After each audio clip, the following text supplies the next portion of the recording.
Ciao, Maeve! I hope this finds you very well and enjoying summer. Today I'm going to read you a book called The Little Engine That Could.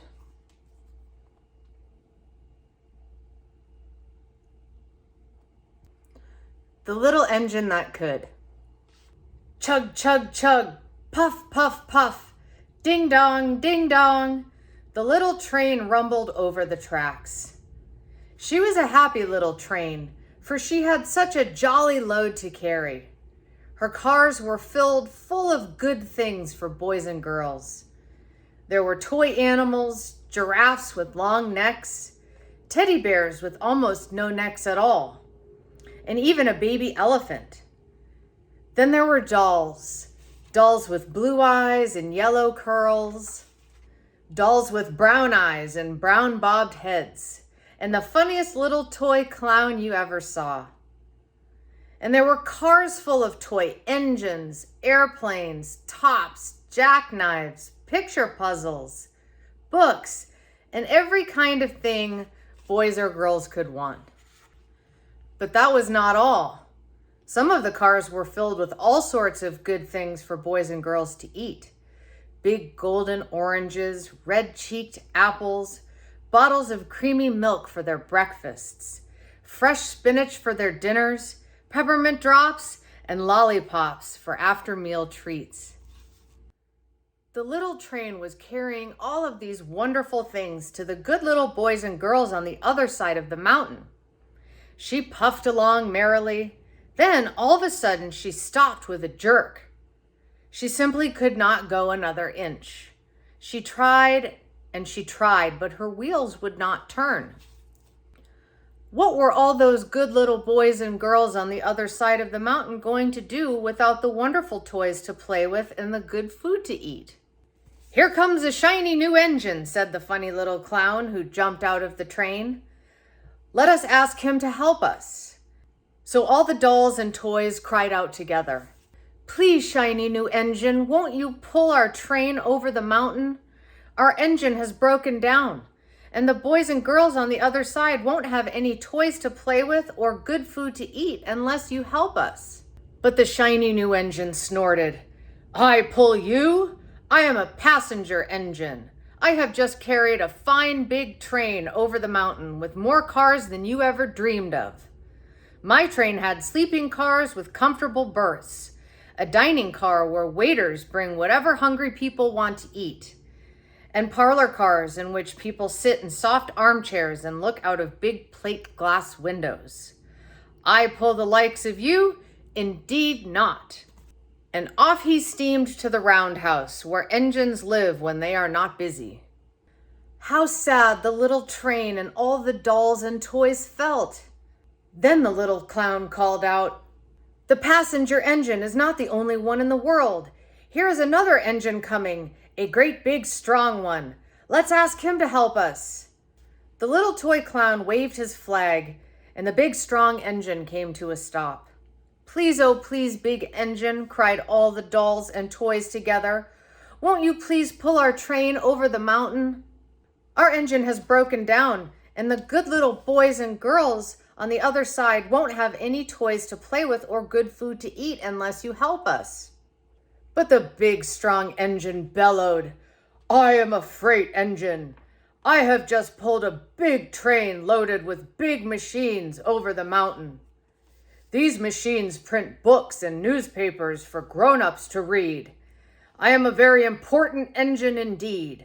I won't pull the likes of you." And the freight engine puffed off indignantly to the roundhouse. The little train and all the dolls and toys were very sad. "Cheer up," cried the little toy clown. "The freight engine is not the only one in the world. Here comes another. He looks very old and tired, but our train is so little, perhaps he can help us."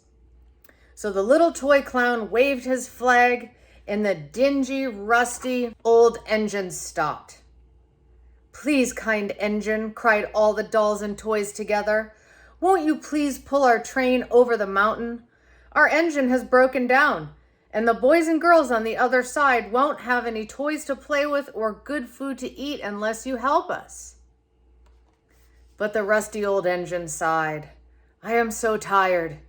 I must rest my weary wheels. I cannot pull even so little a train as yours over the mountain. I cannot. And off he rumbled to the roundhouse chugging. I cannot.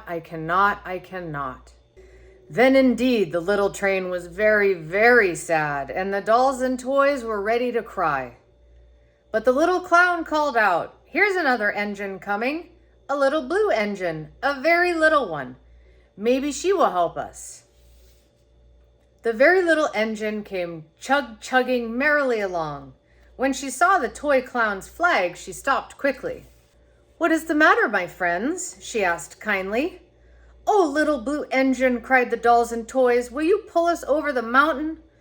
Our engine has broken down, and the good boys and girls on the other side won't have any toys to play with or good food to eat unless you help us. Please, please help us, little blue engine. I'm not very big, said the little blue engine. They use me only for switching trains in the yard. I've never been over the mountain. But we must get over the mountain before the children awake, said all the dolls and toys. The very little engine looked up and saw the tears in the doll's eyes. And she thought of the good little boys and girls on the other side of the mountain who would not have any toys or good food unless she helped. Then she said, I think I can. And she hitched herself to the little train. She tugged and pulled and pulled and tugged, and slowly they started off. The toy clown jumped aboard, and all the dolls and the toy animals began to smile and cheer. Puff, puff, chug, chug went the little blue engine.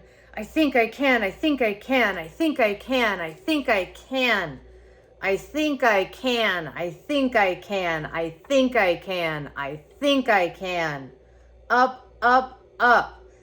Faster and faster and faster and faster the little engine climbed, until at last they reached the top of the mountain. Down in the valley lay the city. Hooray, hooray, cried the funny little clown and all the dolls and toys.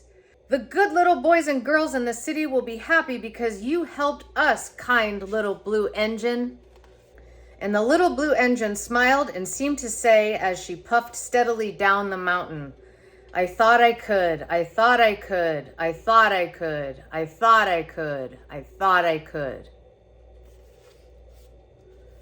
Well, that's a great story, and just believing in yourself, huh?